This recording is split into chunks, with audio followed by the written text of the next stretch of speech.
Hello and welcome to the Brooklyn Rail's 355th New Social Environment. I'm Ty Cooper, a production assistant here at the Rail, and I have the pleasure and privilege of being your MC today for a conversation with Blane De St, Patrick Megonigal, and Martha Schwendener. We're thrilled to have the Rail's very own Phong H here, who will read to close today's program. A few quick notes before we get started. The Rail team will be helping out with tech if you have any questions. Closed captions are available by pressing the live transcript button at the bottom of the screen. We've started all of our events with two important acknowledgements. The first is that here in New York, we are on Lenape-Hoking, the unceded land and waters of the Wappinger, Canarsie, Munsee, and Lenni Lenape people of the Delaware Nation and Shinnecock Indian Nation. The second is an acknowledgement that Black Lives Matter. The heart of both of these acknowledgements is a commitment to the liberation of the oppressed and solidarity for all who struggle for freedom, in recognition that when it comes to liberation, our histories never unfold in isolation, as said by the great Angela Davis. In that spirit, I encourage you all to check out the chat in just a moment for a living document of resources and actions. And now to introduce today's guests and host. Inspired by the long history of artists addressing the landscape, artist Blane De St begins with in-depth research on the science, geopolitics, and culture of a place. Through aesthetically seductive works in various media and recycled materials, De St tells stories that facilitate a greater understanding of the shared social, political, and environmental changes we face on both a local and global level. He is the 2019 recipient of the Lee Krasner Award from the Pollock-Krasner Foundation in recognition of a lifetime of artistic achievement, and the John Simon Guggenheim Memorial Foundation Fellowship, among many other awards and fellowships. His exhibition, How to Move a Landscape, is on view at MASSMoCA through September 6, 2021. Senior scientist and director of research at the Smithsonian Environmental Research Center, Pat Megonigal is an ecosystem ecologist with expertise in biogeochemistry, wetland ecology, greenhouse gas emissions, sea level rise, and carbon and greenhouse gas cycling in wetlands and forests, particularly as they relate to global change. He is also the lead investigator of the Global Change Research Wetland, founding director of the Coastal Carbon Network, and chief scientist of COMPASS, a DOE-founded coastal science program. Megonigal was principal advisor to Blane De St during his time as a Smithsonian Art Research Fellow. Art historian Martha Schwendener, PhD, is an art critic for the New York Times and a visiting professor at New York University. Her criticism and essays have been published in Art Forum, The New Yorker, and the Brooklyn Rail, among many others. She is working on a manuscript that examines Flusser's philosophy in relation to art. Schwendener recently conducted a studio interview with Blane De St, which is included in the extensive publication for How to Move the Landscape at MASSMoCA. Martha, take it away. Okay, thanks. Hi, everyone. I recognize a few. I would say faces, but I'm really saying names. I'm happy to be back on the Rail Social Environment series, and here with someone I've known quite a long time, Blaine. And Blaine and I met 15 years ago, we think it is, at Art Oh My. And I have not met Pat before, but I'm very curious to hear about their, I don't know if I'd call it collaboration. I think I'll let them explain it. But the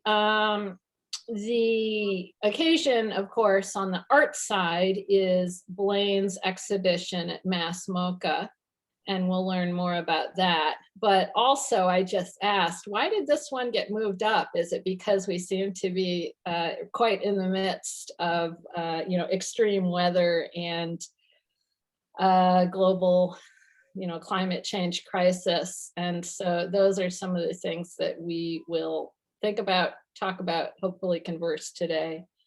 So at any rate, I think I'm going to hand it over to Blaine so he can tell us, number one, well, in whichever order he would like, about his exhibition at MASSMoCA, which is essentially a kind of retrospective, but also with new work, but also your collaboration with Pat and how you, at this current moment, and one thing I would say is that, of course, in the past, there were many collaborations between art and science, and then we saw this kind of divide, and this is a very hopeful pairing when you see Blaine and Pat working together.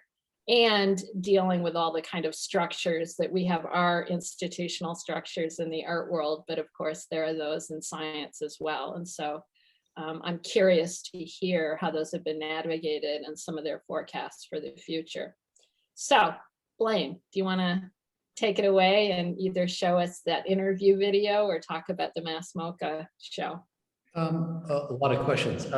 Should I do, that's maybe Pat first? I'm not too sure. So Pat was kind enough to join me in this conversation with Martha, and Pat was really crucial for a transformative time in my research as an artist. I was looking for key relationships and to understand climate change through scientists and their science and research. And I reached out to Pat at the Smithsonian. He is the deputy director of the Smithsonian Environmental Research Center. And he was kind enough to let me come onto his campus and to see the extensive science that was going down and connect with various scientists. And through the years, he's also helped me with the bigger picture, access to some serious climatologists and scientists that are dealing with the high Arctic and what's going on with permafrost. So special thanks to Patrick, and he'll be wrapped into the conversation a little bit more. I hope you all have an opportunity to see my show at MASSMoCA, which is How to Move a Landscape, which was about 3.5 years in the making, including the research that brought me to the high Arctic in Norway, and then the high Arctic in the Alaskan American territories to do research on what was going on. And the Arctic, as we all know, is changing 3 times faster than the rest of the world. So my conversation is through landscape and land.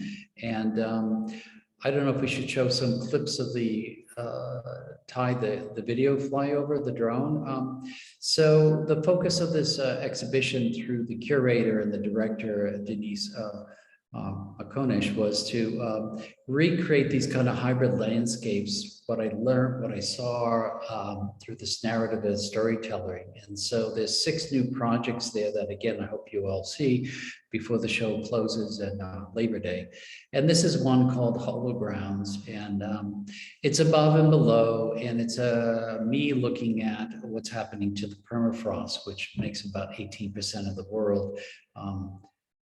And it's melting, it's coming apart, it's creating a negative energy of methane gas, enhancing or really accelerating climate change in the world. And then you can see cold front, which we're going to drone fly over this landscape, which I like a lot because a lot of my research is helicopter flyovers and understanding the compression of land. Each one of these projects too is also made out of recycled materials. This is recycled styrene foam that was pulling out, that was going to be discarded. And the piece straight ahead is also called cold front. And these are quite large. The cold front straight ahead is about 44, 45 feet high. And it's simulating a melting glacier wall that's coming down with the black and white meter image over it, and it's made out of 65,000 recycled plastic water bottles. So when you approach it, it becomes this kind of icy feeling.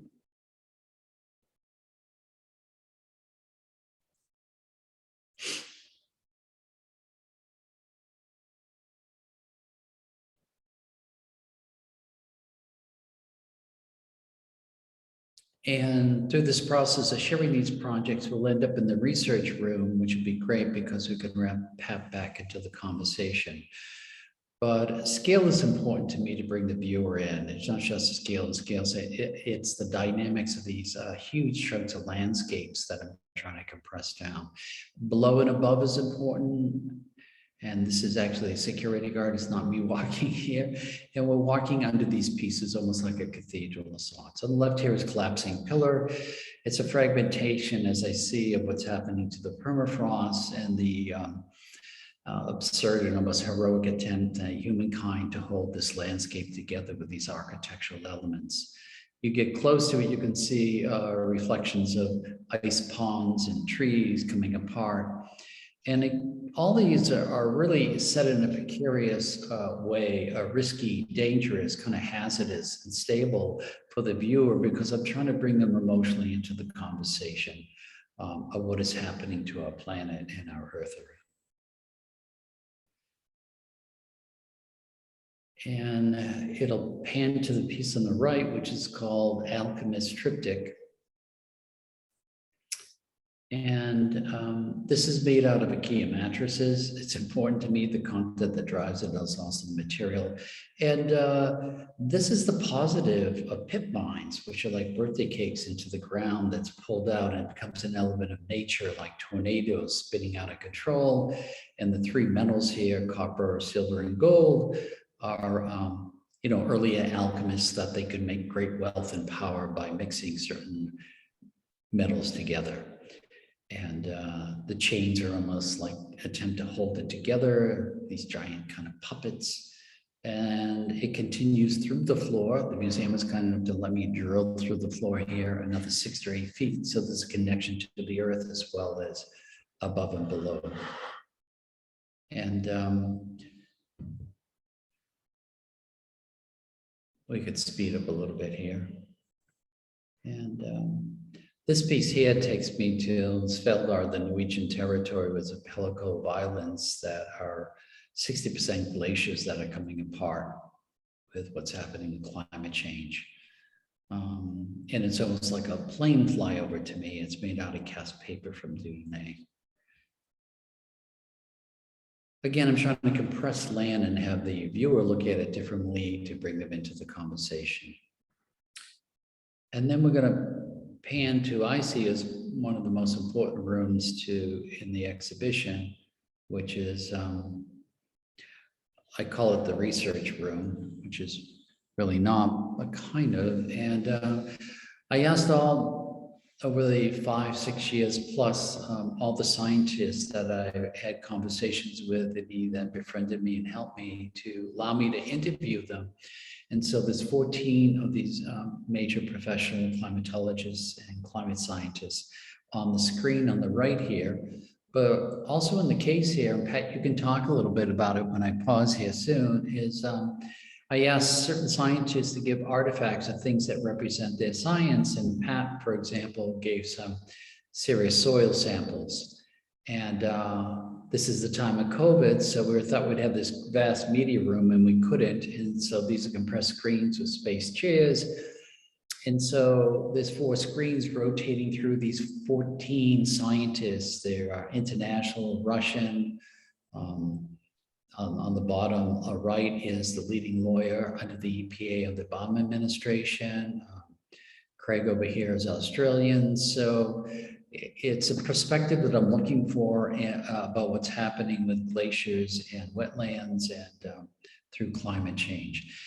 And you can read the narratives back and forth and bring it together as you want. So, thank you.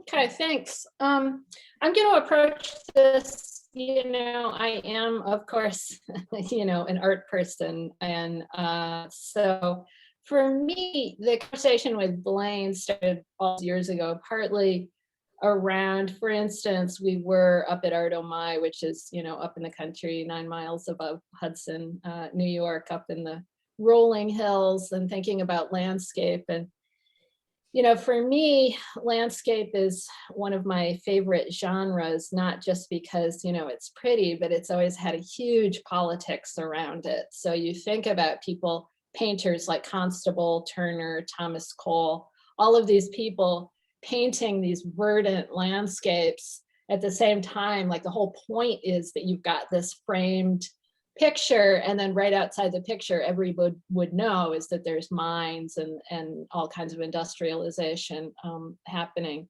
And for me, it's also sort of poignant because I live next to Prospect Park and I go in there all the time. And for those of you who aren't fully aware, Frederick Law Olmsted really saw with his Greensward plan for Central Park, that he was mostly inspired by landscape painting, and particularly the French landscape painting of Claude Lorrain. So for him, the idea is that you're sort of walking into a painting. And then other artists like Robert Smithson remind us, Robert Smithson used to say that that Central Park was the greatest artwork, American artwork of the 19th century, because as we know, things were moved around, hills were created, lakes, it's an artificial landscape. And if you go into either of those parks, as I said, as I do every day, it's shaped so that you stop and look out at a view as if you were looking at a painting. And there used to be sheep in the meadow here, like a kind of artificial thing. It introduced the sheep so that you would have this urban, bucolic, pastoral looking landscape. So for me, that's just like a very brief kind of entree into some of the things that have always sort of interested me.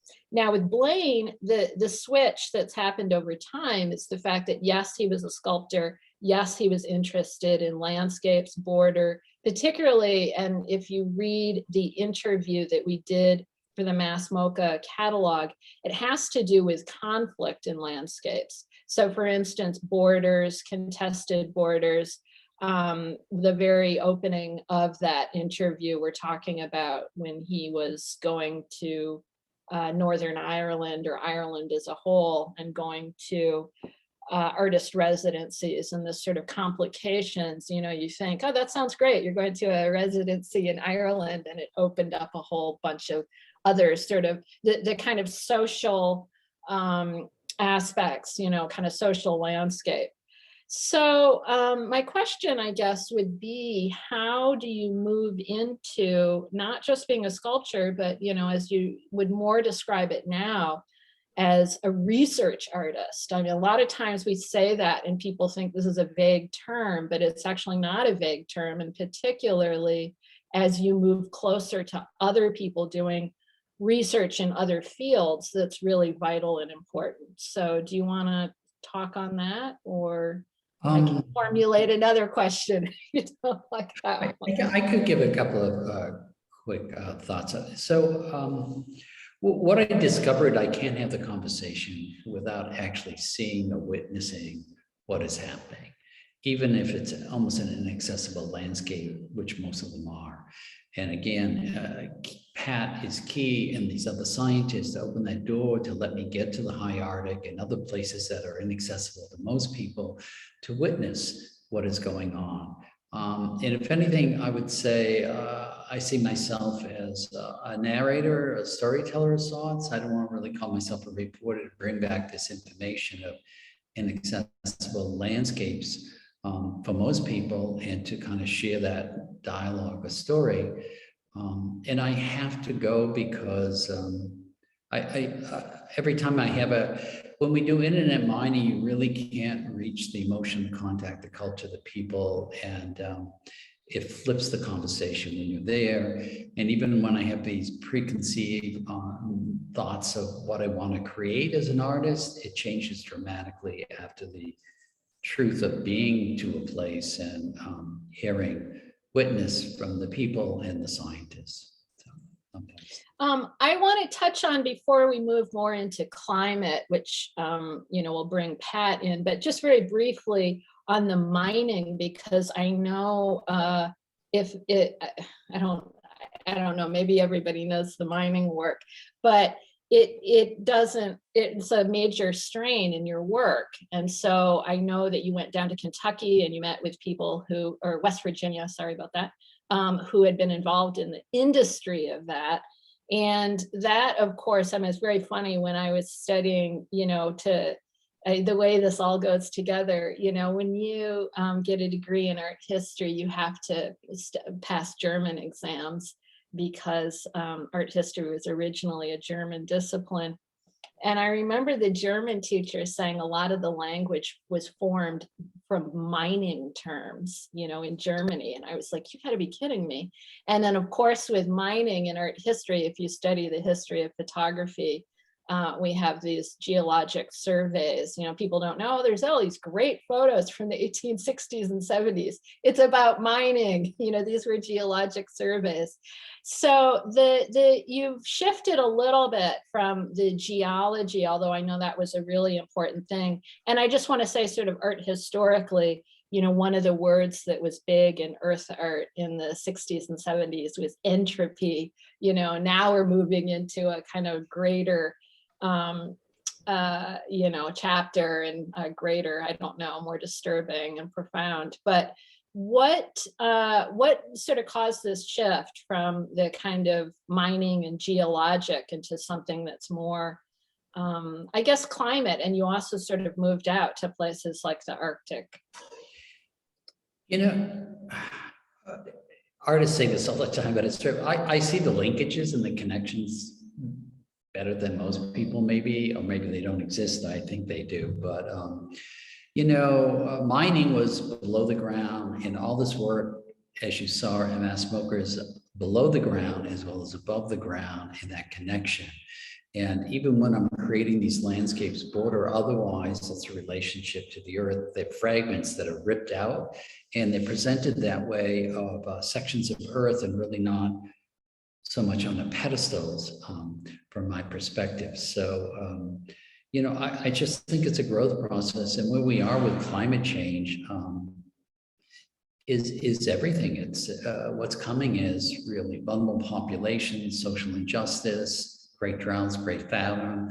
I mean, we're looking at, when I was looking at border issues, the biggest border crisis is coming upon us right now with droughts and famines and displaced populations. I mean, I can say that, but it's truly in our near future. So, sorry, that's a bit depressing right there. No, I mean, I write about this because, you know, from a sort of cultural criticism standpoint, it's how people respond to these things. You know, are we going to take people in from other countries, or are we going to build a big wall? So obviously it's upon us. Okay, I didn't want to open it up to Pat too early, because I sort of feel like in the back of everybody's mind at this moment are these images of, you know, wildfires, floods, the thing that happened in the Gulf with the gas leak. You know, it's like we're just inundated at this moment with sort of apocalyptic images. And, you know, the thing is, for artists, this is that kind of thing where you think, wow, I'm supposed to compete with the apocalyptic image of a, you know, a gas leak in the Gulf of Mexico. I mean, that's like, you know, however, at any rate, I'll just leave that at that. I don't mean that as a joke, but what do we even do with that?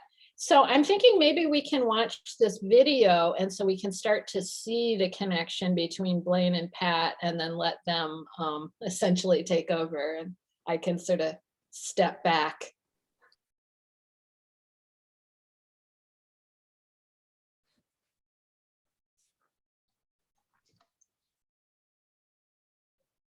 Well, should I explain where we're at? You're there, Pat. It's you have the floor. This is you. Yeah, that's me. I probably had slightly more hair then. I've known Blaine for about 5 years now, and Blaine came and visited at this marsh where I'm standing, which I call the Global Change Research Wetland. And here we have the world's longest running experiment of the effects of climate change on a natural ecosystem, which in this case is a tidal marsh. Just this week, and in fact today, we're wrapping up year 34 of this experiment. And the point of it is to try to forecast the future, which we've actually done a pretty good job of. Our problem now is getting people to, listen to our forecasts and act on them. And this is why I was excited. Blaine, you might not know this, but I actually was quite excited about this collaboration that you suggested. And by the way, I'm very proud of the Smithsonian Institution for having a program specifically designed to bring together scientists and artists. And so there was support from the institution for this. And Blaine and I met and started talking about the research that's based here in this tidal wetland, where we're particularly interested in sea level rise. There's an example of it, I suppose. And those conversations led over time to the causes of sea level rise. And I recall what I think might have been a moment where my scientific insights and Blaine's artistic sensibilities collided when I was explaining that sea levels rising in part because glaciers, land-bound ice is melting, and this melting is changing the color of the earth. This connection to color and the idea that climate change is actually changing the earth from white to dark, and that in and of itself is accelerating climate change. Is my guess, Blaine, about when you started thinking a little bit more about the Arctic and the role of rapid climate change there that's occurring planet-wide. And I'm really very excited that all this came out of that. It's, for me, someone who has anticipated a lot of the extreme events that we've seen over the last decade for 30 years. I'm frustrated that it's not more widely appreciated. I'm frustrated that it had to come upon us before we really start to grapple with it. But I'm still very optimistic about the ability of communicating with people through art and exhibits, which I've been involved into, movies and images to press ahead and change our behavior. So what was the kind of conversation between you two? And sorry, Blaine, if I cut you off, maybe go ahead with your line of inquiry. No, I just remember the beginning of our conversations, and the scientists and the artists are trying to find a footing over lunch and conversations in the field.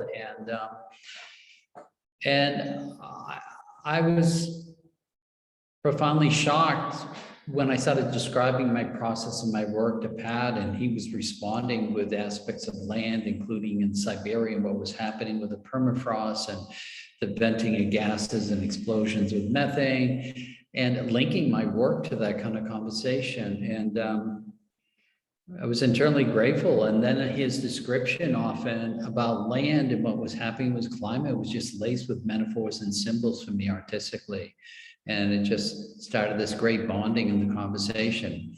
And then I thank him now, his belief in what I'm doing, and he allowing me access again to many international scientists, because you need that introduction to continue the research. So why did you pick the soil samples that are at MASSMoCA when people do go to MASSMoCA? How does that reference your work a bit, Pat? I'm curious. This is Denise, the curator at MASSMoCA. We're visiting with Pat. Yeah, I wish I had a picture of it, because you kind of would have to see. But what I sent into the exhibit was a round cookie, essentially, that we cut out of the marsh that we're standing on. And what you see is that it's peat. It's made of partly decomposed plants. And the reason, for me, there's a lot of symbolism in it, because those plants, of course, took carbon dioxide out of the atmosphere.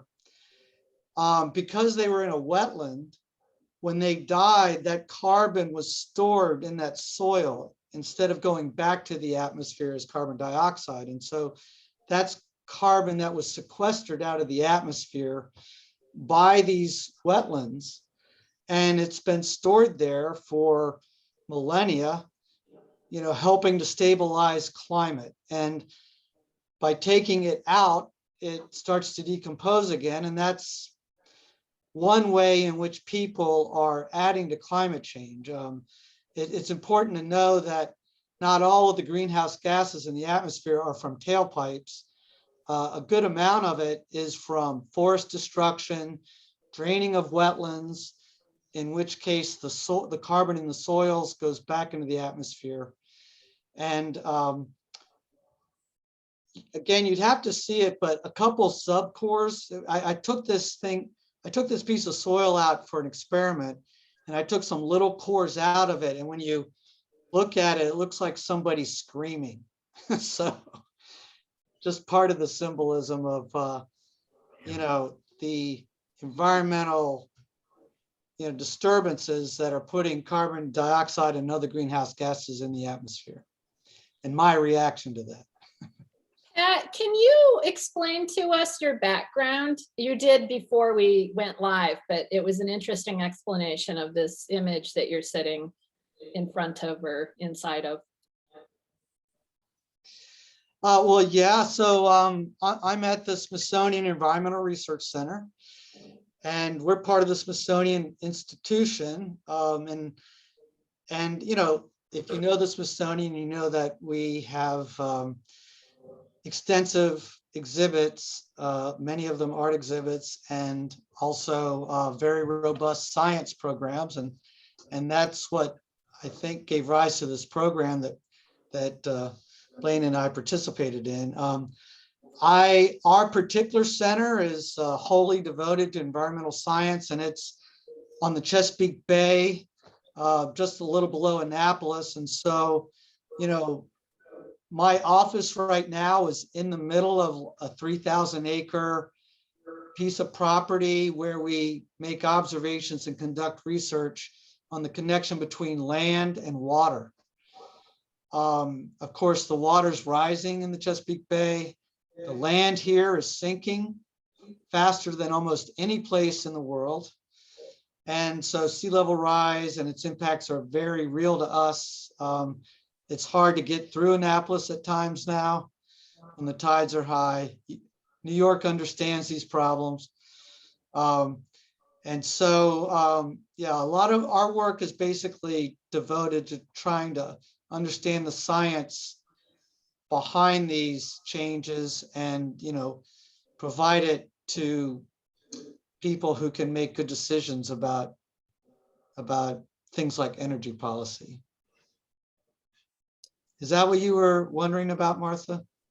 Partially, and I also was meaning very specifically the background of your Zoom window. Of my image. Yeah. Sorry about that. Yeah. Yes. No, that was good. That was great. That was great. That was the larger background, and now I know very specifically the background. Yeah. So behind me is this site, the Global Change Research Wetland, which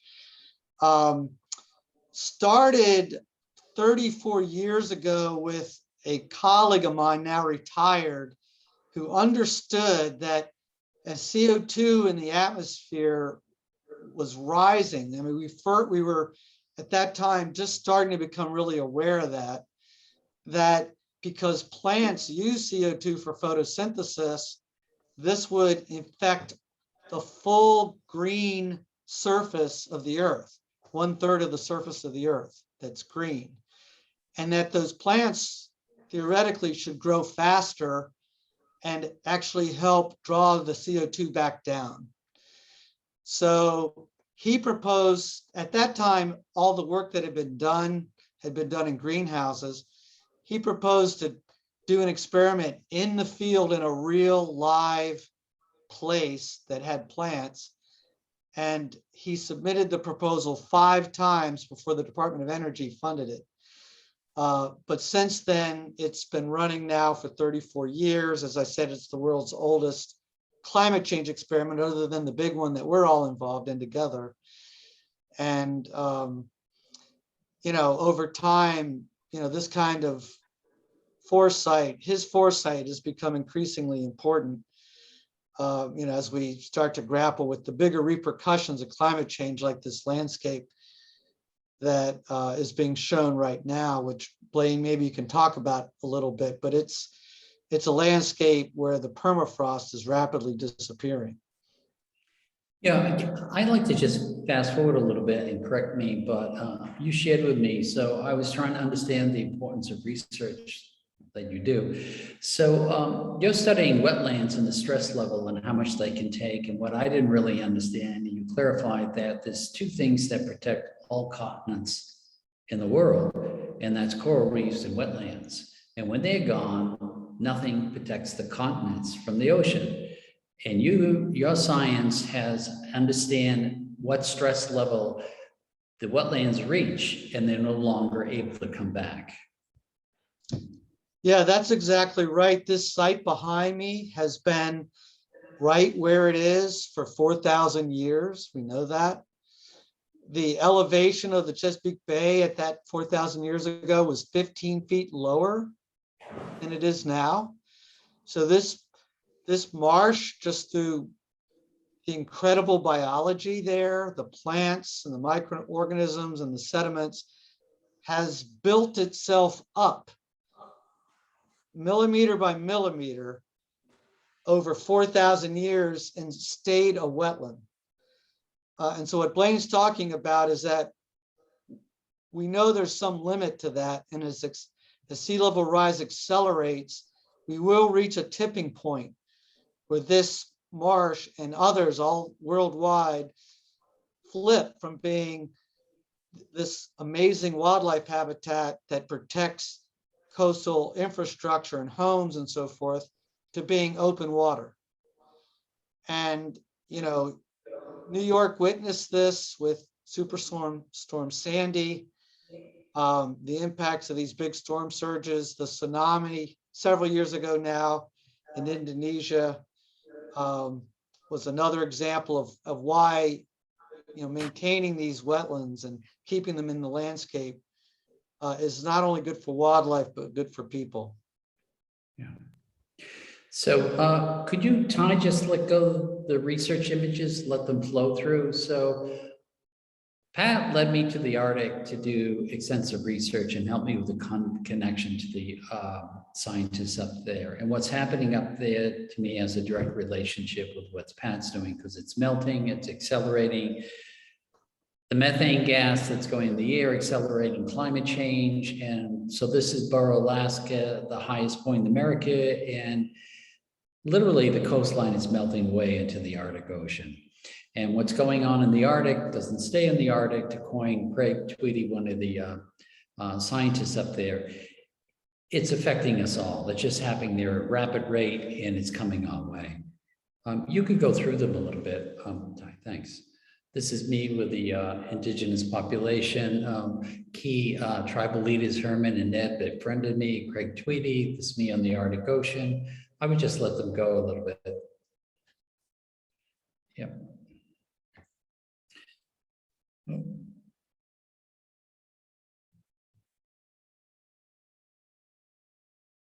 Okay.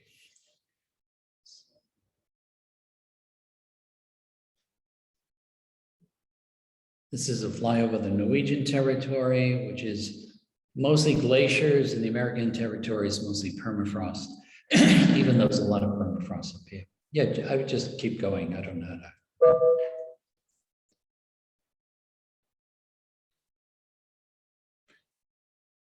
This is involved in a scientific experience, me doing plein air, sculpting on the landscape and on the Arctic Ocean. Again, I'm trying to capture the landscape and what's going on and bring it back.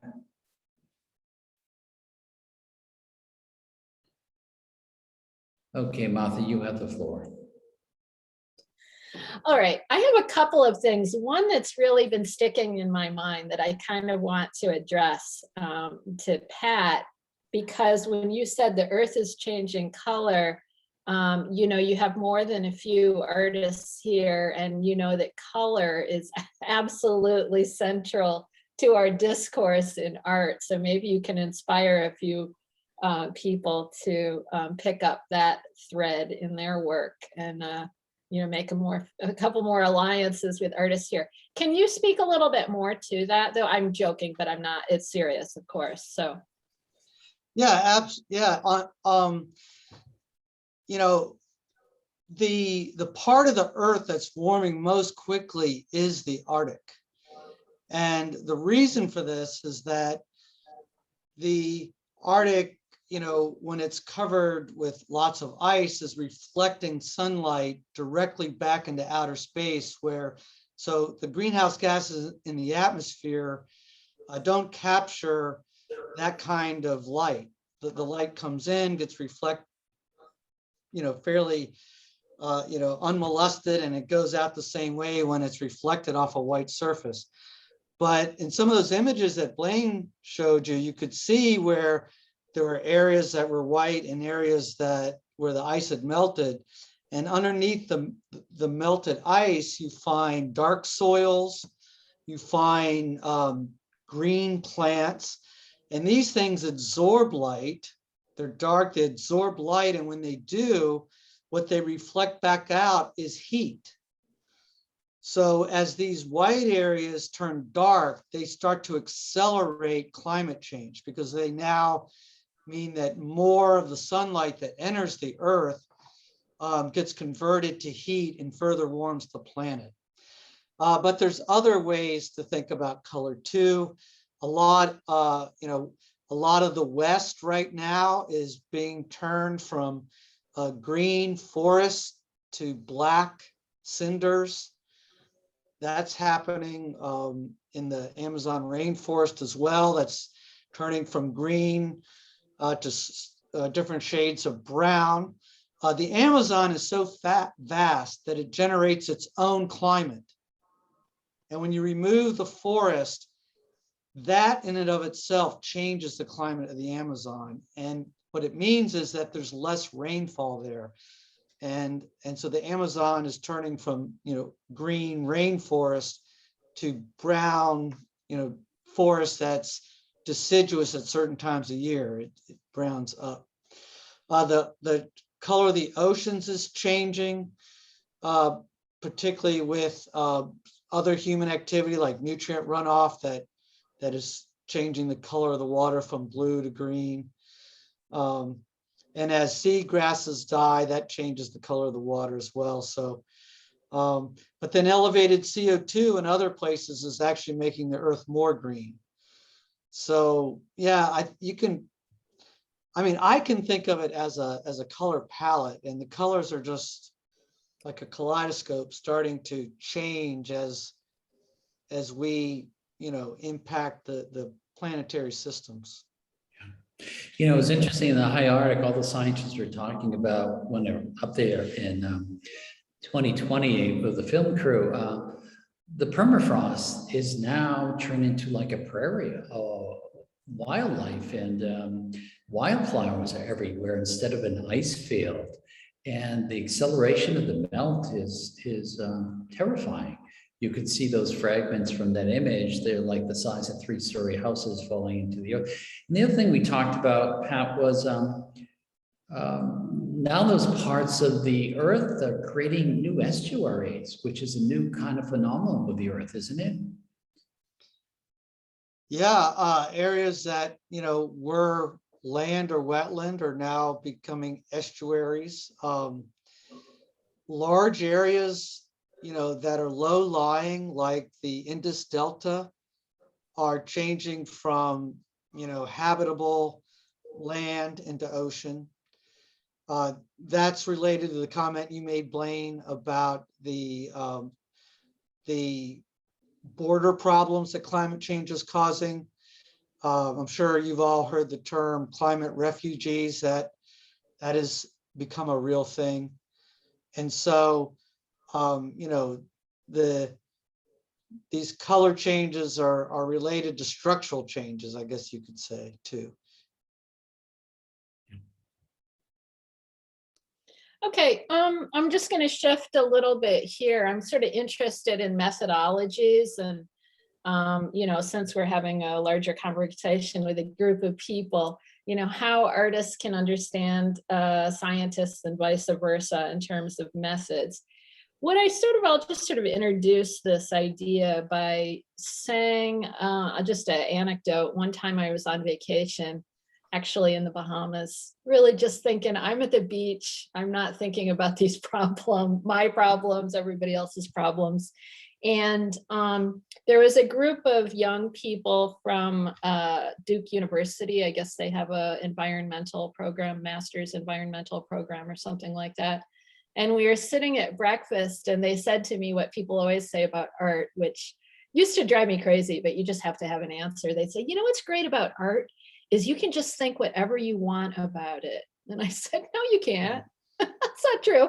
And they said, well, what do you mean? So of course I just picked up the nearest thing, which was the breakfast plate. And I said, you cannot say that this plate is not made of ceramics and that it's not blue. There's certain material facts about art that exist. And so one of the things I'll get back to Blaine with in a minute is the fact that he is using recycled materials. I wasn't aware of that. So I'm kind of thinking that maybe his conversations with climate change experts have affected his methodologies. But I'm sort of curious on both of your ends. It's funny when Pat was saying, you know, applying for grants and things like that. This is the thing that artists can completely relate to. But obviously, instead of just institutional things, there must be certain terms. I mean, in art, we call it sort of approaches or methods or things like that, that we can learn from each other. And the last thing I'll say in this little, some notes that Blaine sent me earlier, Blaine said that he was, that Pat agreed to host him on campus for 2 weeks, and then later said, okay, you can actually stay for 1.5 years. What was it about Blaine's approach, or I hate to put it really bluntly, but the sort of information that he might have, or what was it about his approach that would have been appealing to somebody who is as busy and busy is just a simple term, but you know, as involved as you are in climate change science? Well, I mean, you hit the nail on the head there, Martha. When Blaine first contacted me, the main thing that I was concerned about is you know, needing to babysit somebody, right? You know, and when I bring people in, I have work to do and, you know, spend a certain amount of time getting them started. But then, you know, then they have to go off and be on their own. And so Blaine assured me that Blaine had clearly been through this before, because he was very careful to explain how little of my time this was going to require. And so that sold me. And I guess what, you know, what once Blaine showed up, and the reason our relationship has been ongoing is that, you know, that is still Blaine. He's very respectful of my time, of our operation here, you know, not to get in the way. I've seen him operate now quite a bit, not just with me, but with other scientists. And so he immediately starts by putting the scientist at ease about, you know, well, first of all, his intentions, you know, that he doesn't have an agenda exactly. He's not going to consume vast amounts of time. And, you know, he's just, I mean, it became pretty clear after a while that he really was just there to do the research and learn. And that's what we're about here. And so, you know, that's what we do. And so it was very natural collaboration from that sense. We're learning together, as opposed to, you know, some other interactions I've had where it just becomes a big distraction. I felt like we were moving together, both learning, both growing. I'd also like to jump in, Pat. Thank you.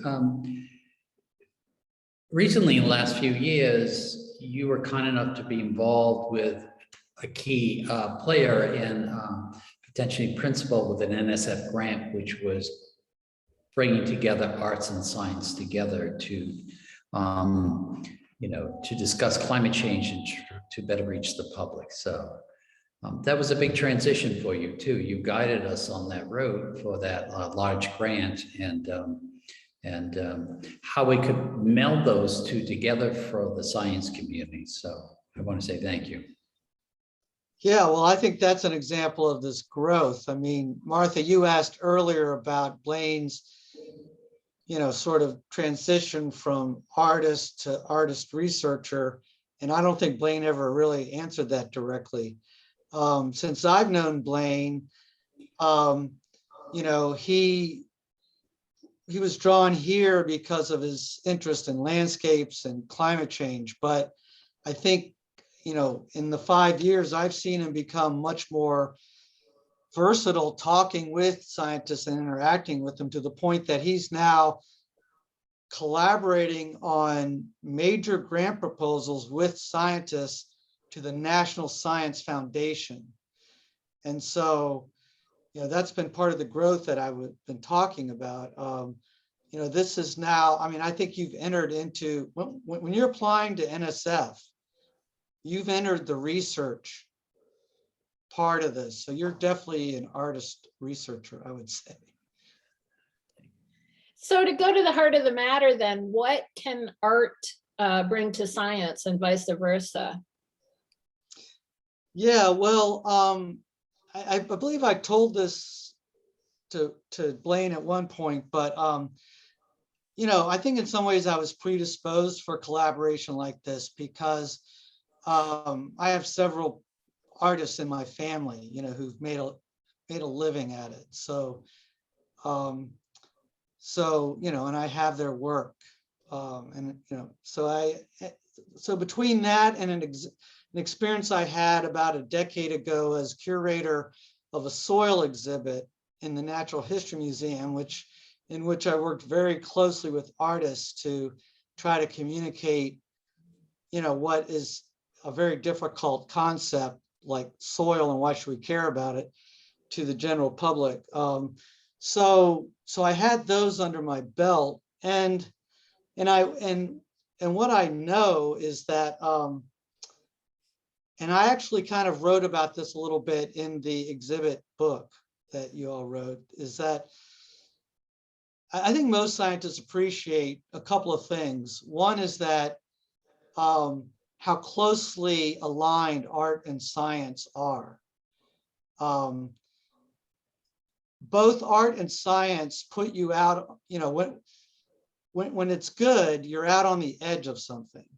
You're trying to understand something that's very, very difficult to articulate, because either you don't know something or you don't know how to express it. It shares that quality. And in fact, a lot of scientists are also artists. And I think historically it was the opposite was true. You made a reference to that, Martha. So there's that, but also science is just one way of understanding what truth is. We have our way of separating truth from untruth. And I believe that art is another way of doing that. I believe that art is a way of expressing truth. And that was my reaction to that comment that the Duke students made, which I'm ashamed of because I'm a Duke graduate. But I think the answer to their question is that you can't just do whatever you want because you're after truth. And at the end of the day, whoever is looking at the art will perceive truth in it or not. And if it's, if it didn't come from a point of inspiration and truth, it wouldn't resonate with people. So I have to say that's a more profound and beautiful answer. The more cynical one is that art has a pretty good degree of visibility. We're able to build museums. You can throw up a Whitney or a new renovation of MoMA or something like that. I'm making it sound easier than it is, but art has quite a bit of visibility. So I like that on that deeper structural level. I wanted to jump in here. That is why I'm hanging with scientists right now. You assume that they're locked into the data world, but they're really kind of philosophers once you spend time with them, and the visionaries, and they see into the future in some ways from my standpoint. And it's a learning process for me as an artist, being around these thinkers and how they creatively problem solve and look at the world. So thank you, Pat. I thought that was great. Yeah, and I mean, to put in my 2 cents, I mean, part of the joy for me of being involved with art over the long haul is that if you talk about painting, for instance, very often painters are able to represent things that are just inconceivable. So for instance, you know, you think about what does the internet look like, or flows of global capital, and somebody like Julie Moretu, who currently has a show at the Whitney, you know, her work 20 years ago was exactly, you know, why is she an important artist? Because 20 years ago, if you wanted to say, what does the internet look like? You just say, just look at a Julie Moretu painting. And so there is this way of sort of visualizing something. But I also like the kind of ethos of art and science. The easiest way for me to put this is, for instance, I was at a lecture once, actually it was Manuel de Landa, who is an artist who wrote this book called War in the Age of Intelligent Machines, you know, sort of pre-thinking about drones and things like that. And he said in a lecture, through his research, he discovered how the US government, and particularly the US military during the Cold War, they were so motivated to win the Cold War that in the 60s and 70s, this is his narrative, you can dispute this, I guess, that in the 60s and 70s, you had all kinds of weirdos running around on army bases, you know, because it was more important to have creative thinking than to have, you know, this sort of like official narrative. And so I'm sort of wondering if with something as, you know, people have often said, you know, climate change is kind of the new Cold War, if something like, if it's kind of all hands on deck in terms of creative thinking, in terms of solving some of these problems. That was supposed to be a question, but I kind of dead-ended myself. Well, I could jump in there. You know, one of the NSF grants that we put together a team was to evaluate that connection point to see if there was a data to prove from an audience that the visual arts can open up that dialogue and conversation to truth-based science and facts that are out there. And, you know, to draw that relationship with the NSF closer together, a need for one for both the visual arts and the science working together. Anyhow, sorry to jump in there, Martha, but, and that's very scientific. We're going to research artists visually to see if they work with scientists really well, but it's kind of how the NSF operates, right, Pat? Yeah, I mean, I really like that, I don't know, that storyline, Martha. And again, I think that's where scientists and artists are actually closely aligned, because it is a very creative process. People tend to think of science as something you do from, you know, a recipe or a formula, but it really is very creative. I mean, if you're working from a recipe, the science you're doing is not at the cutting edge. It's supportive, perhaps. It's something others have done and might be important in that way. But the stuff at the edge is completely creative. And I feel like, you know, my interactions with artists, I feel like that's the process you use as well.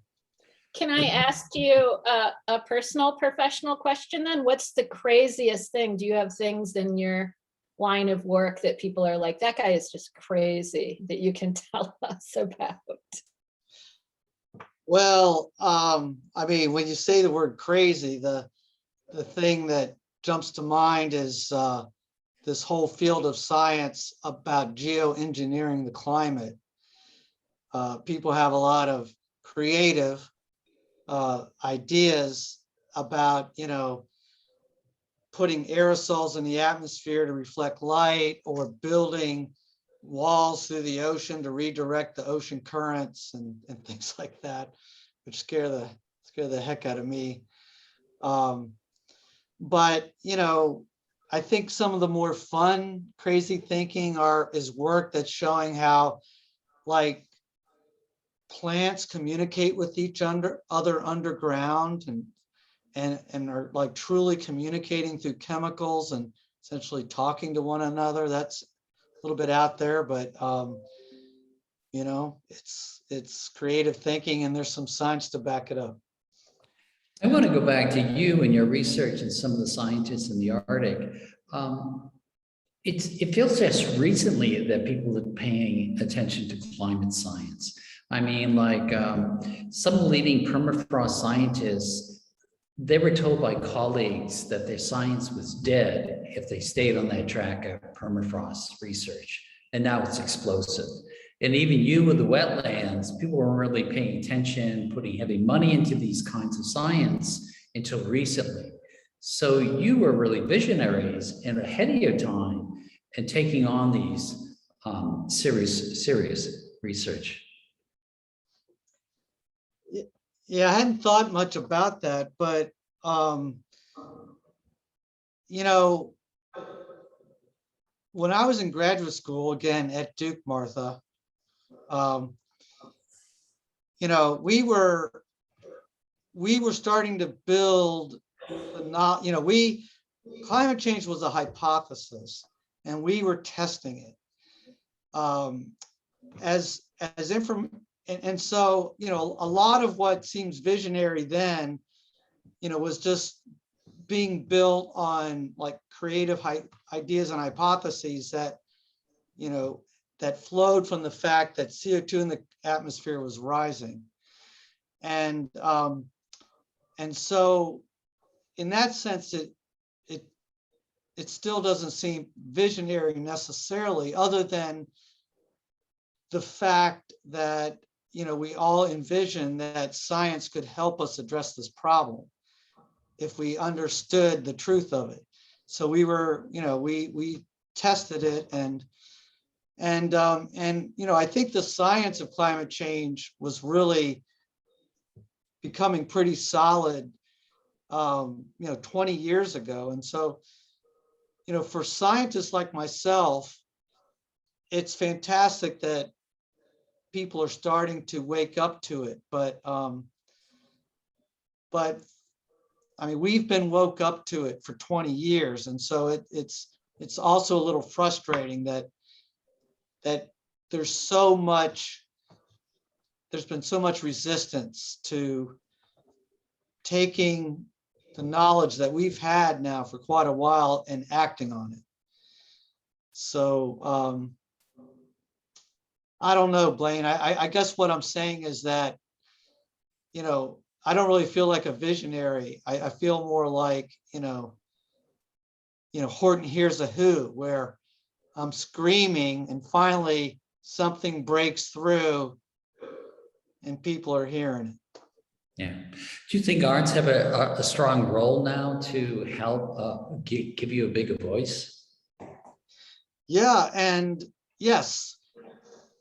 Martha said something about, is it all hands on deck? And yes, it is. And so the more voices that we can bring to this, and the more ways of communicating what we predicted will happen and we now are observing, and the more receptive people are to hearing those messages, the quicker we'll be able to gain control over this problem. It's important because even if we went from burning the gigatons of fossil fuels that we burn each year now to zero, if we did it today, the gases we've already put in the atmosphere guarantee that climate change will continue for another century. We're already committed to future climate change. So the faster we get it under control, you know, the sooner we can change that from a century to maybe a century and a half, and you know, keep the worst of it from happening. So art, you know, all types of art, visual, yeah, you name it. We all have to do our part. I'll just have two comments, and then I'm going to ask Nick if he wants to start moving in a Q&A direction. One, about those Duke students. First of all, I would not be having breakfast with them if they weren't enormously interested. And it was at a diving, I want to say resort, but it was a weird diving place in on the Big Island, Andros in the Bahamas. And they had been given the opportunity to totally remake the place over to be sustainable. So with, you know, solar panels and, you know, what could they do? What could they bring? And it was a family-owned place. And so it was really fun to talk to them, you know, at meals and things like that. But of course, you know, class is in session when people start saying, you know, oh, you can do whatever you want with art. Hey, no big deal. And it's true, you can, but not if you're on my end and you're supposed to be, you know, interpreting, analyzing, somehow explaining to a larger public, which is where art criticism comes in. And the second point I want to make, when you said the Horton, here's a who, that this is historical, you know. So for instance, I still have to be an apologist for someone like Picasso, you know, because Cubism is very still indecipherable to many people, you know, throughout the culture. Like, why would you take a figure and chop it up like that? However, it's completely contemporaneous with, you know, the developments in physics at the time. And so, you know, this idea of a new way of looking at the world on that, you know, beyond microscopic level, and then also putting it on a canvas. So again, this conversation, which of course, you know, Picasso and Braque and those in that circle were completely aware of, you know, that there were these developments in how to think of the world on multiple levels. So we, I guess I can just say we feel your pain, because the same thing happens in art. It's just, again, maybe not affecting the entire planet. So. Can I add one more thing that Yeah, relates to that? I think, Martha, and to Blaine's question, is that, so, I mean, Blaine, you asked about, you know, does art help that? I could tell you that art actually helps me understand it. And, you know, honestly, Blaine, the way that you took our conversations that you had with me and many other people and turn that into the sculptures that are in your exhibit, I found exciting and surprising, really. I think it's helped me look at things a little differently as well. So it is a give and take. I don't think about art as strictly a way to communicate, you know, science out to people. I think there's also a lot for scientists to learn from the way artists conceptualize these problems. Nice. Well, this isn't even theoretical. I mean, I know, because I've been in the field so long and I've taught so long, that art changes consciousness, you know, and it doesn't mean it does for everybody, but it means you might have that one student or that one person who walks into a gallery or a museum, and we've heard it, you know, so many times, you know, that it can shift your thinking or shift something. It doesn't have to be that someone makes a work and immediately says, okay, I've got to, you know, go crusade for whatever it is, but it does have that ability. And maybe I'll just sort of switch back to this on the art level, very nuts and bolts, with materials, because Blaine, not to out you, but you weren't always using recycled materials, were you?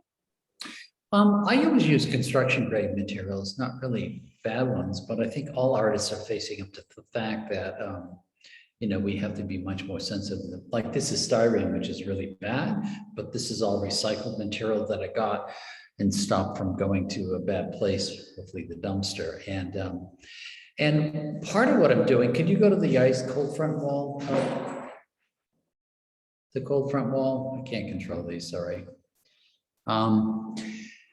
is also communication with corporations.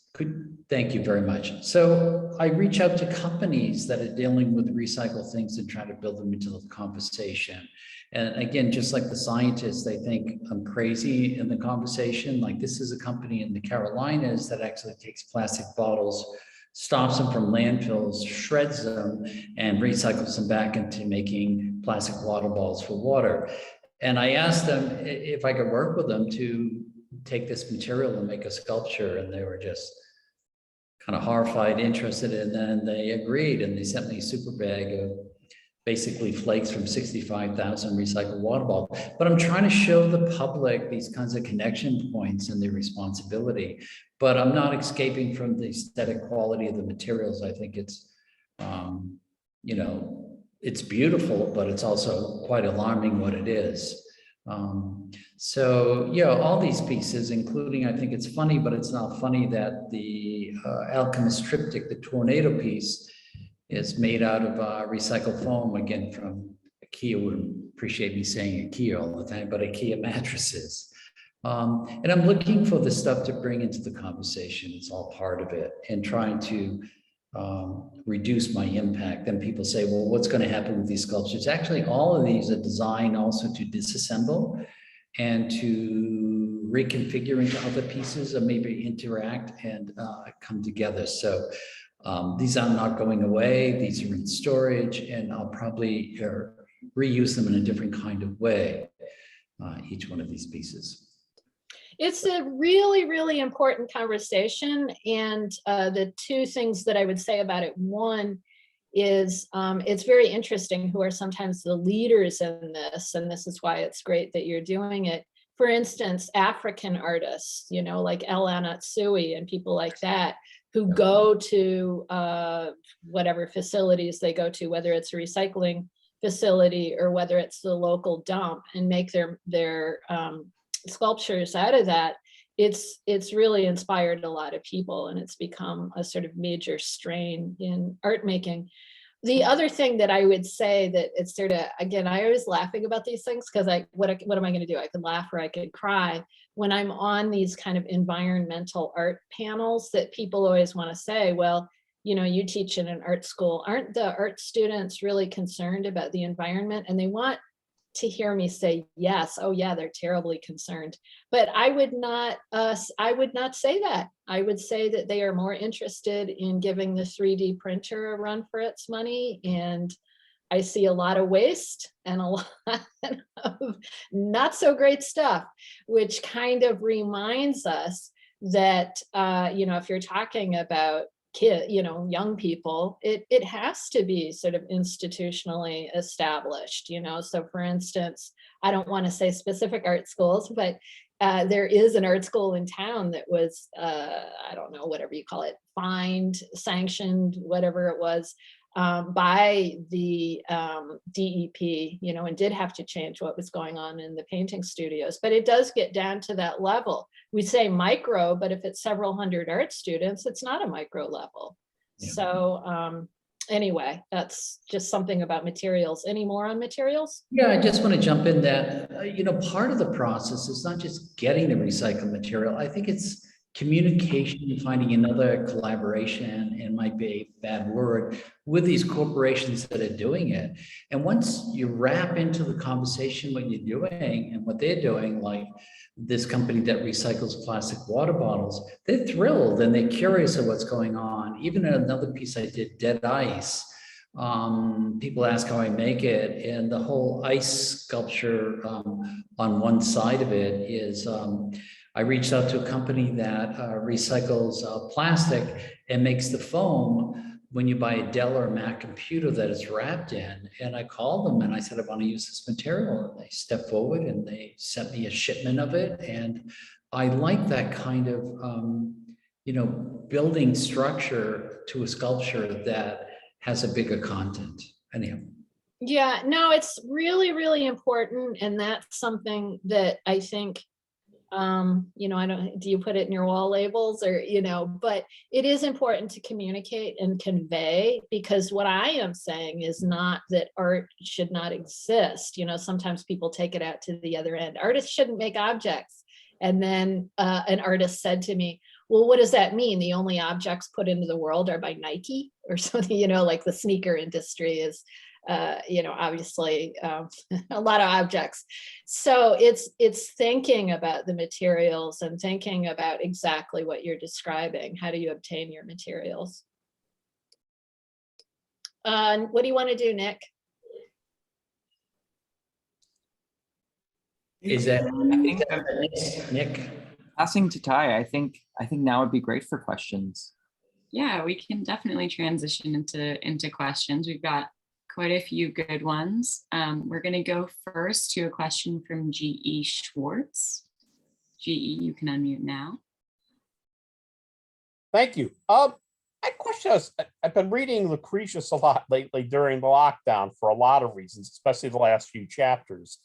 And I see your great project as part of that kind of great project, that great lineage of the nature of things, in that it's got this epic of knowledge with a need to educate, not only through exposition, but through dramatization of the process of learning itself, and then the passage of us all moving from error into correct global truth. Is that a correct assessment? You asking me? Yes, sir. Yes, Blaine. That's nicely spoke. How you're seeing the exhibition on my work. I kind of maybe simplify it too much. That I want to have a dialogue or a conversation with the viewer and bring them into the bigger picture. Right. I don't want to be lectury about it and hang a sign on something. I really think I use the visuals and the art to do that. I make things very beautiful and attractive about hard subjects, and even trying to present them in an emotional way, which might be the wrong word, meaning that they're very dangerous, precarious, the way that they're placed, and they're very frontal. And I think earlier Martha used this walking into the landscape. I actually want the public to be able to do that, to try to transport them. So I think we're about the same thing, the bigger dialogue. Thank you. Yeah. I'll weigh in on that too. I mean, it's the Lucretius, that's interesting, but it is this idea with art that people have a, kind of misconception that it's completely transparent. It's art. It's not, it's not a TV show. And what I mean by that is that many, the history of art, whether it's in the East or the West or somewhere in between, is very much in dialogue with the greater ideas of the moment. When you walk into the Sistine Chapel, that's just not a bunch of pictures. That's a text, about Neoplatonism that was formulated in communication with philosophers and theologians. I mean, it's not just a bunch of bodies on the wall. Similarly, if you put it closer to climate change, somebody like Constable, he knew what those clouds are. Those are not random clouds. That was the dawn of meteorology, and he was able to identify very specific clouds and represent them in a way that for him was, what we would call scientific. So it is, I think, yeah, Blaine is definitely, we're acting maybe I should just speak for myself. Maybe we were acting like, woo, research art, brand new topic. It's really just older. It's just that we got, we get a little off track sometimes in terms of, art is this kind of autonomous field, which is one of the strains of modernism, and obviously it turned out to be not a very productive one. So anyway. Thank you. Thank you, GE, for that question. And thank you all for those answers. And now we're going to move to another question. This one is from Lynn. Lynn, you can unmute now. Thank you. Hi. This has been a fascinating conversation. I think Blaine touched on this just a minute ago, but it sounds like there's so much evidence that's been gathered and wonderful conversations and collaborations between artists and scientists. but who's your ideal audience to help you implement some type of change? Like you said that you worked with corporations, Blaine, and that was effective. And I'm just wondering how you can take this conversation to outside of scientists and artists to some type of organization that could really help you steer things in a more healthy direction for the planet. I think you're asking me new audiences or audiences that are non-believers, so to say. What could help fix this? Like, you've gathered this evidence. What channels do you think you could explore to help shift things in a positive direction to get what you hope happens? I think I'm going to try to answer that.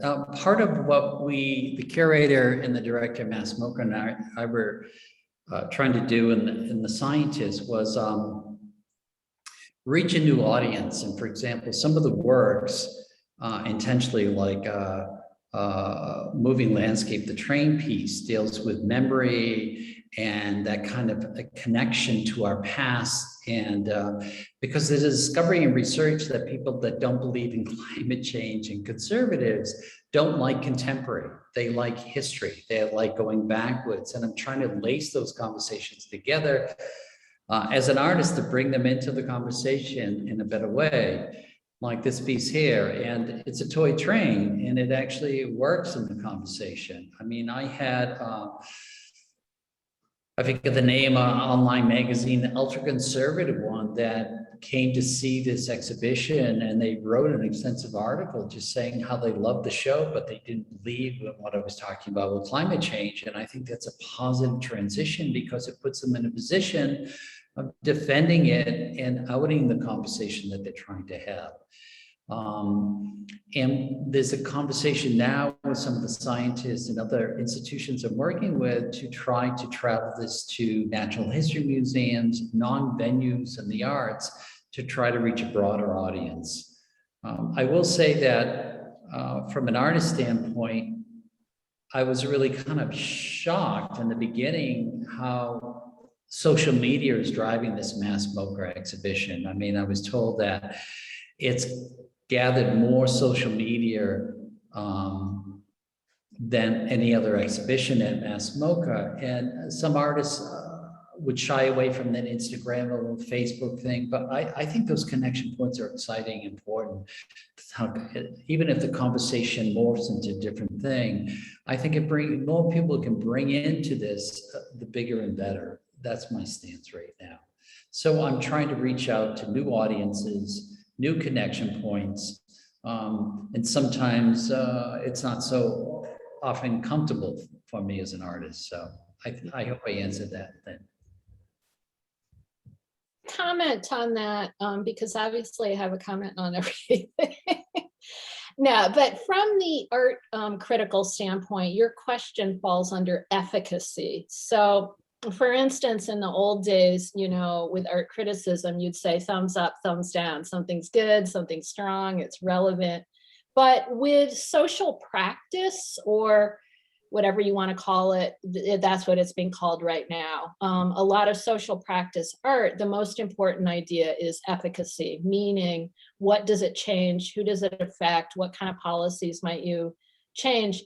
And I'm interested in bringing Pat into this because this seems like a very close thing for social practice and for science. Do you get that kind of, well, what is your so-and-so doing? Or, you know, that kind of, what have you done for me lately? But what sort of pressure do you get? Like if you just transformed that exact question into what the science is accomplishing? Well, yeah, we get asked that question a lot. And again, here's where art and science are similar. We're writing grants, and one of the first things they want to know is, well, you know, have you done anything, has the work you've done in the past made any difference to anybody? And, you know, it's always an uncomfortable question to be asked because none of us really feels like our small piece of it has, you know, made a big enough difference, certainly not big enough to satisfy ourselves. And so usually, there's certain metrics you can go to. We publish some important papers and, the best journals, that sort of thing. Blaine, I actually think that one way you could have answered that question was this NSF proposal, which is actually, testing the efficacy of this kind of communication and its ability to affect the way people think. Usually, so all that's fine, but usually when I'm, I back out of that a little bit. And what I try to recognize is that, collectively, we are having an impact. The scientists we can look back a decade and see how much better we understand the Earth and the impacts of people on Earth, and how much better we've gotten at pinpointing where certain types of changes will help protect the Earth's biodiversity. The policy people I know have the same problem. A lot of scientists said, well, I wish I was in policy because then I could change regulations and laws. The policy people, no, they don't feel that way. I know people that have spent decades trying to get a certain law passed, and just as it got passed, a new administration came in, wiped it out. They'll never go back and do it again. So, but collectively, the policy and the laws, are starting to come around.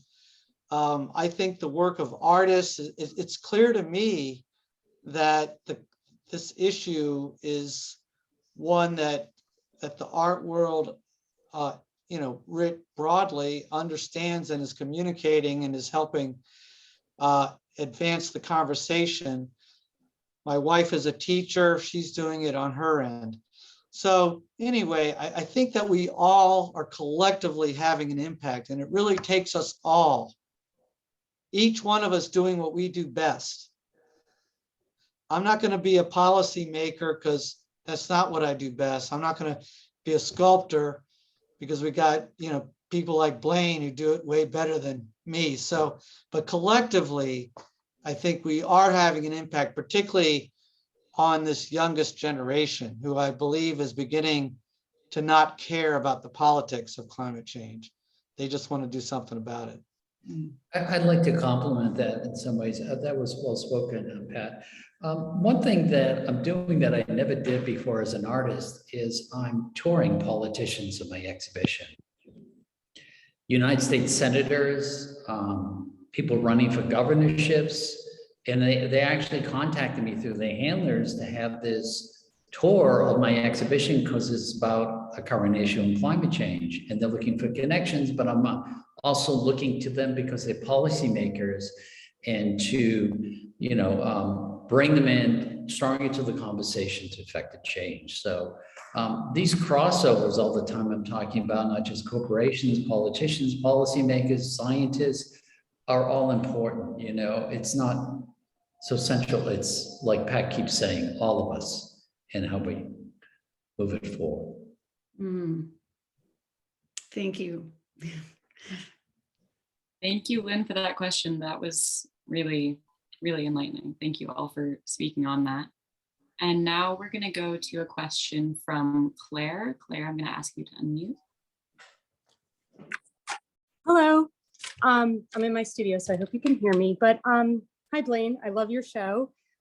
Fabulous work, really inspiring. And as an artist, I'm always curious to know how you got to this place. So this is a big, beautiful retrospective where science and art are collaborating beautifully. But what were some of the earlier projects, or who gave you kind of the first chance? What were some of your early art and science collaborations?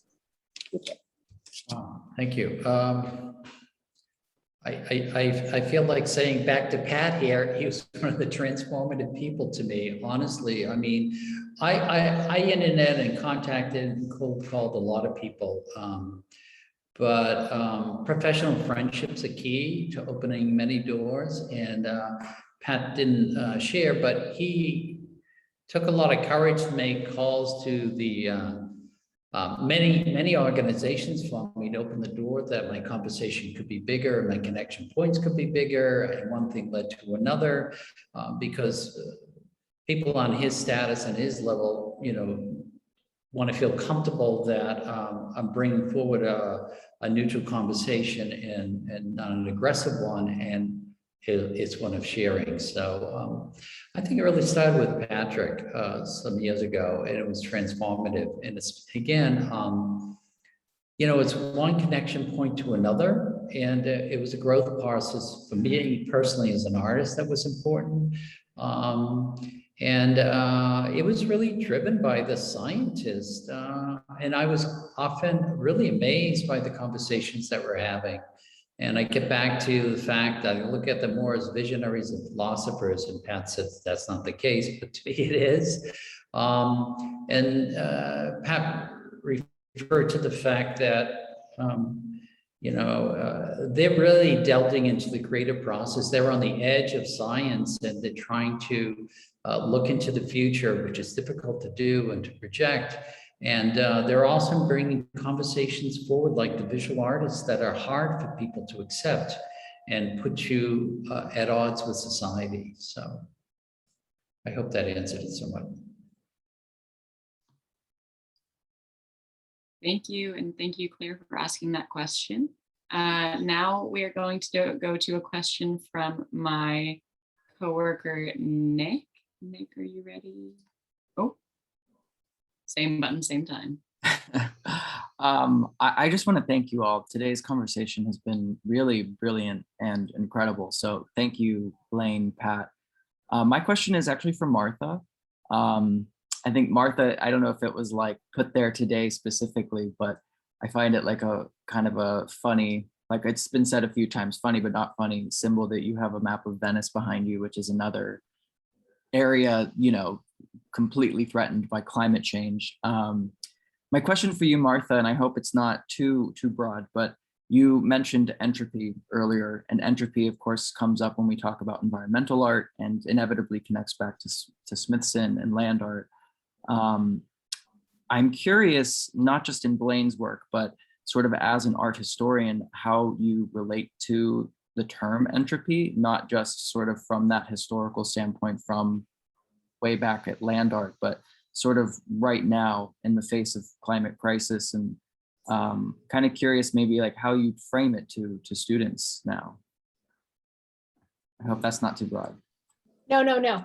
I'm laughing because, of course, I really love what Pat said. We just do what we do best, like this always gets on my nerves when like I'm supposed to be something other than who I am, and use my gifts doing what I want to do. And what I usually quote to people is a painter friend who, when politics, from his perspective, I won't go into it, we're really headed south. And he said, he told his therapist, I think I should quit painting and work for a nonprofit. And she said, you really think that's gonna help? At any rate, we all have to do what we do best. For me, it's working with words. And one of my things is that I tend to say flippantly, but I guess it's just sort of a funny thing. I always say to students, don't use that word entropy. It's so overused. It's so dated, but it really does have to do with certain moments, So like I said, Smithson, who I'm hesitant to do this because artists don't always like being compared, but Blaine's work does remind me of Smithson in terms of that research element, and also just going really deep into something instead of this sort of superficial depiction.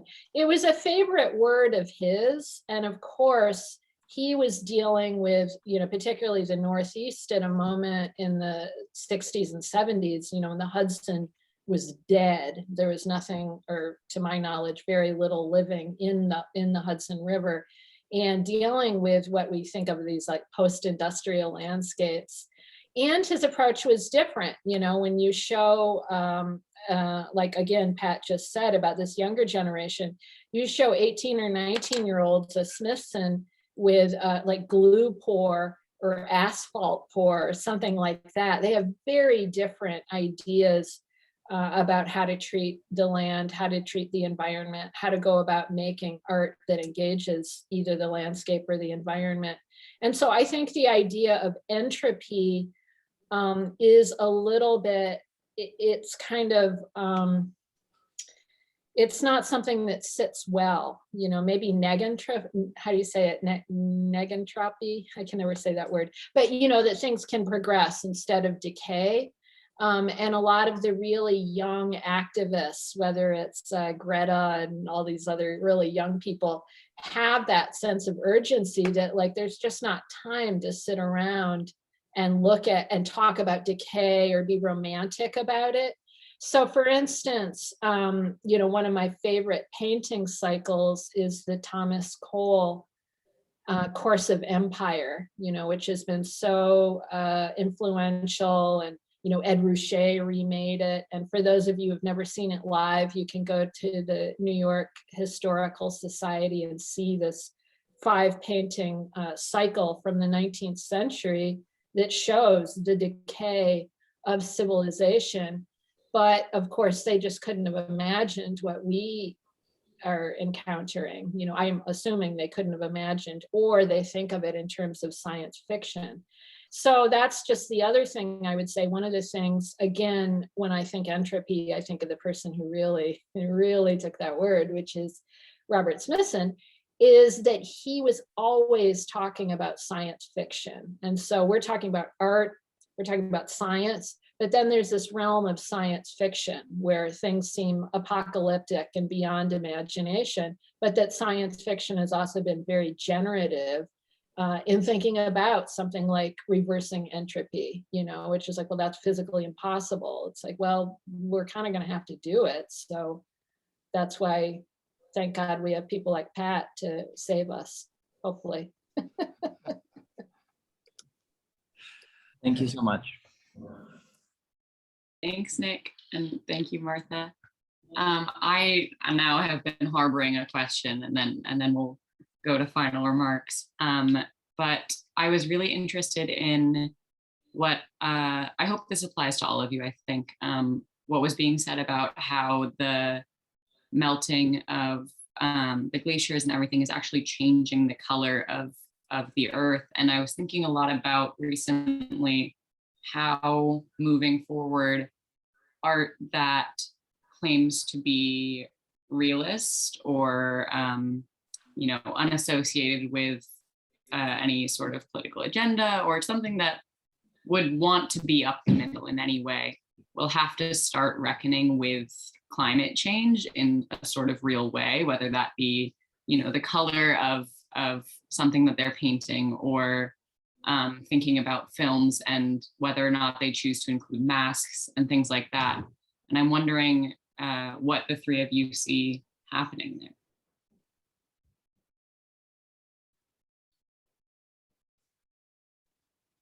Martha, Pat, what? I'll go ahead and start, and then you guys can jump in any area you want.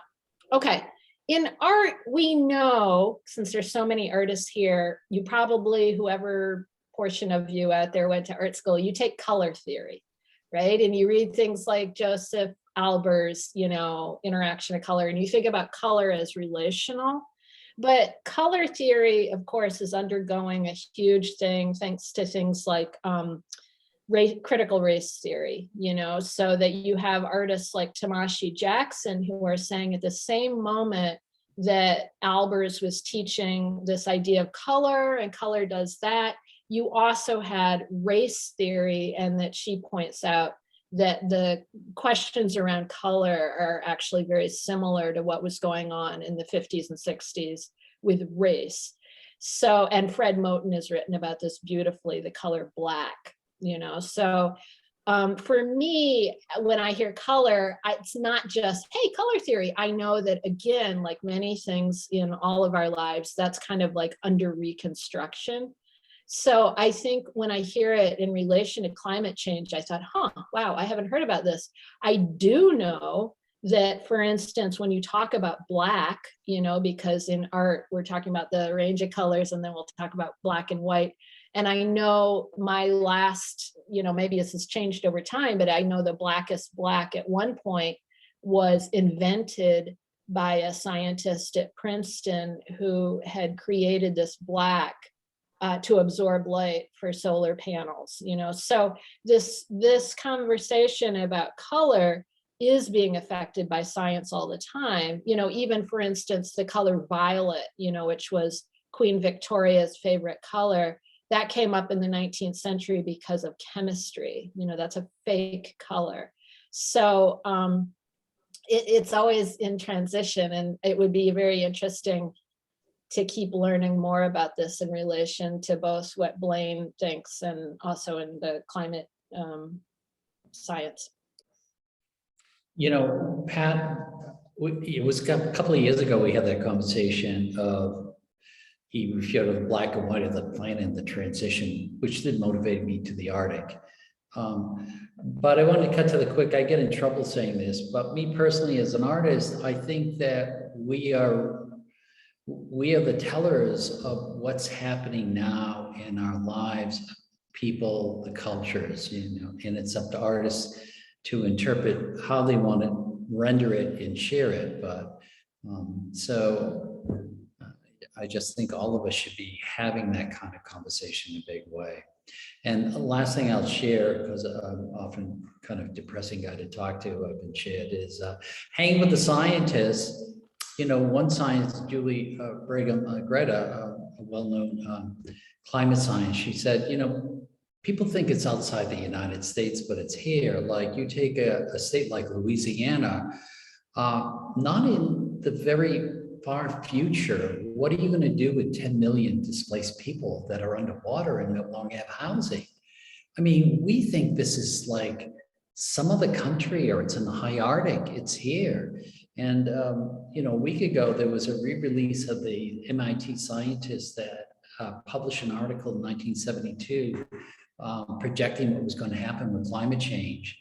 And it's here, exactly what they projected. And they're saying that the collapse of civilization is going to happen in 2040 if we don't change our way.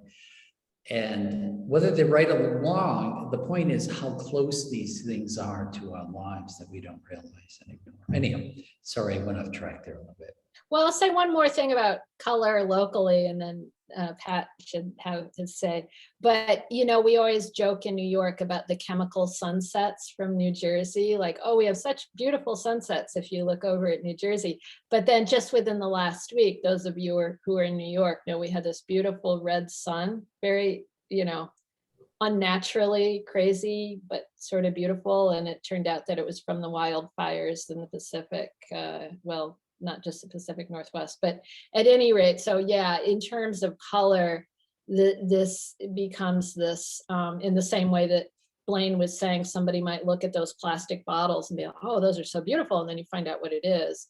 It seems like more often we're dealing with this kind of dialectic, you know, of, I hate to even use this word, I hate speaking of words, but like the kind of sublime, you know, the kind of like beautiful and terrifying and awesome.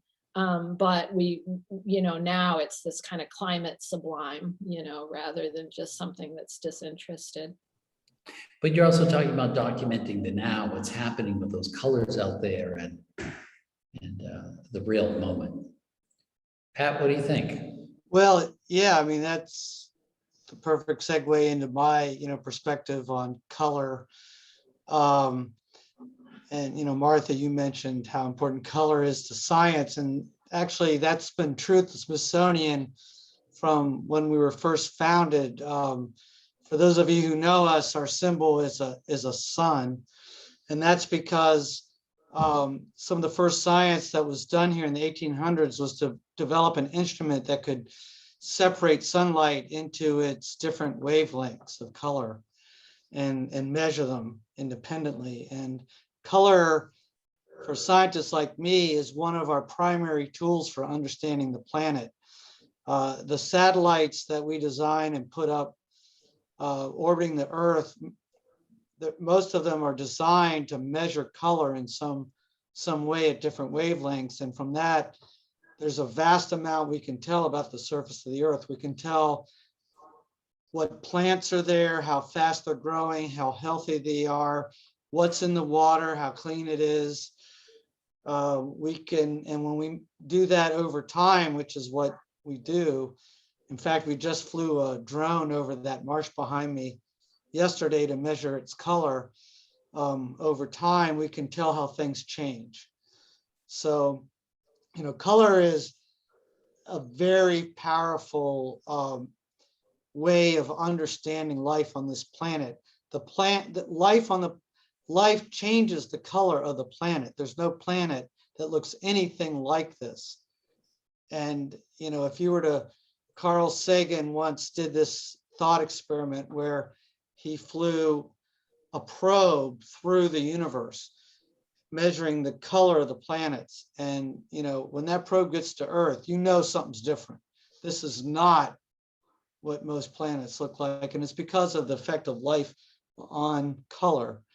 But I also want to say that, I mentioned that there's a lot of scientists who appreciate rearranging color artificially for a variety of purposes, like the color violet. And one of the more fun things that I've been following lately is auger art, AGAR. So you might Google auger art and see what people are doing with microbial, bacterial augers used to grow microbes and study them in labs. But there's a lot of scientists who are using colorful microbes, which come in all hues, to play and create their own auger art.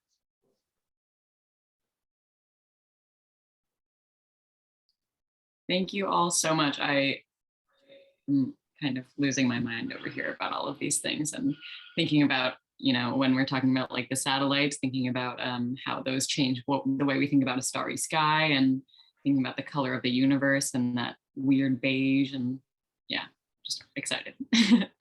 But now we are going to move to final remarks from the captain of our ship here at the rail. So Phong, you can take it away.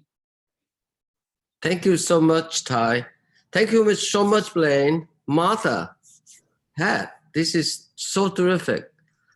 This is exactly what we're trying to do here. One of the best silver linings during this pandemic, knowing that Mother Nature is crying out to us that you've been abusing me, Mother Nature, for so long, and I need to take my time to heal my body. And I think for us, recognizing that the slowness is part of our humanistic inquiry in any rate. So we certainly able to deploy it to our good use, so to speak. But here in Martha comment about color, dye and whatnot, is really the handy work of Michel Several, who experiment with animal fat, ingestible fat, and that led to the invention of soap and whatnot. But it really create that whole experience of color spectrum that was so influential to the Impressionist painters. But I'm thinking also something else, seeing, Blaine, Martha, and Pat here, it bring profound joy to me, to what we do here. And I can't help but think of what Leonardo da Vinci once said. There are three classes of people: those who see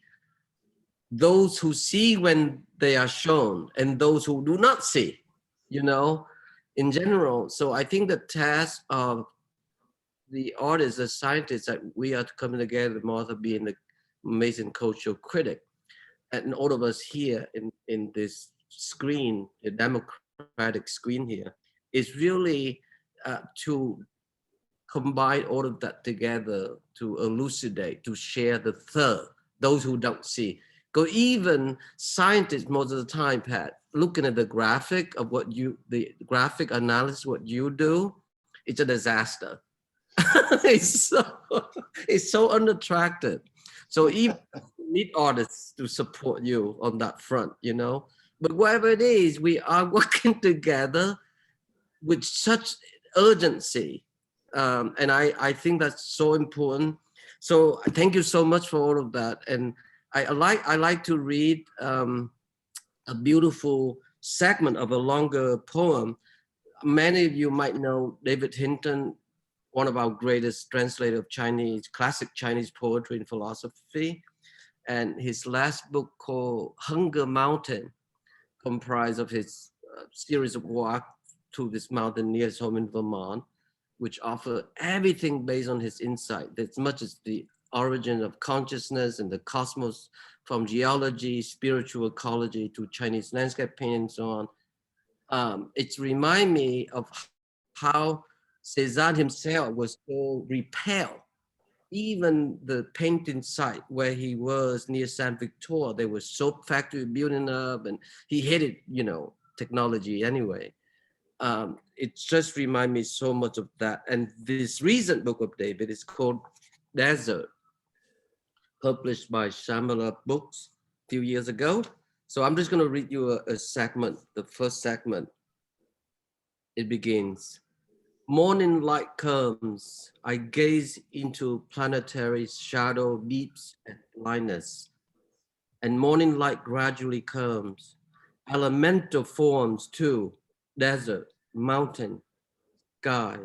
Morning light comes and sight precisely as it did, through its long, slow beginnings. Opening this world inside us, planetary desert, mountain, sky, when there were no words for any of this. Yellow sky, parched grasses and sky. The less this desert is, the more I want to live my life over again. Ideas confuse me. They leave everything out. I'm riding Earth's horizon, edge twisting to a morning sun. I'm riding Earth's horizon, edge through darkness, light, years deep. The desert stars are here with me. They must know where we going, the desert star, and they are here with me. Days go on like this. Sky, parched grass and desert sky. Hummingbird, mesquite seed, float tight in its cracked sun. Scout, packet spills on the wind. Sometimes I try to remember that distinction between what I am and whatever occurs next. It's the leap, possible hope, food, water, shelter. Human history begins there. I never leave those beginnings ready, wander at home there, touching the possibilities of less. This mountain seems somehow lonely as I am. People come and go through its empty distances, and those distances remain empty. I'm getting old now, but this mountain's been here almost forever. No wonder it understands loneliness so much better than I ever will. Every time I come here, we both promise never to leave. The mountains always keep their promises. The eye, the mirror, deep eye is magic. Things can go all the way inside me and vanish there. It seemed impossible, I know, but everything heals from inside out. Thank you, you guys. Gracias mille. Thank you, Blaine. Thank you, Martha. Thank you, Pat. Back to you, Ty. Thank you so much, Phong, for that reading and for all of the lovely things that were mentioned.